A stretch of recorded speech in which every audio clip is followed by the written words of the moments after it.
ఈరోజు దాయిట్టి పీవీటీజీ గ్రామం నుండి బల్లగరువు వాజింగ వరకు గుర్రాల యాత్ర అనేది నిర్వహించడం జరుగుతుంది.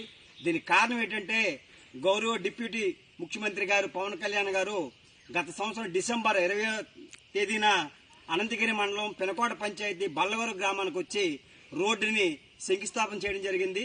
ఆ రోడ్డు పనులు జరగాలంటే ఏదైతే బల్లగరువు వాజంగి దాయర్తి మడ్రేవు తులసివ మెయిన్ రోడ్డు అనేది కూడా పనులకి 11,64,00,000 రూపాయల నిధులు మంజూరు చేశారు. ఇప్పటికి 7 నెలలు అవుతుంది, కానీ పనులు మాత్రం మొదలు పెట్టలేదు. దానికోసం సంబంధించి ఈరోజు గుర్రాల యాత్ర అనేది వాజంగి నుంచి బల్లగరువు నుండి దాయర్తి వరకు నిర్వహించడం జరుగుతుంది. ఎందుకంటే అడవి తల్లి బాట పేరు మీద పెద్ద ఎత్తున ప్రచారం చేస్తున్నారు. కానీ ఈ రోడ్డు కానీ లేకపోవడం వల్ల మడ్రేవు గ్రామంలోని అనేక మంది బాలింతలు కానీ డోలు మోసుకొని తీసుకోవాల్సిన పరిస్థితి వచ్చింది. అనేక మంది ఈరోజు కూడా శవాలను కూడా హాస్పిటల్ చనిపోయిన వాళ్ళు కూడా డోలు మోసుకొని తీసుకోవాల్సిన పరిస్థితి వస్తుంది.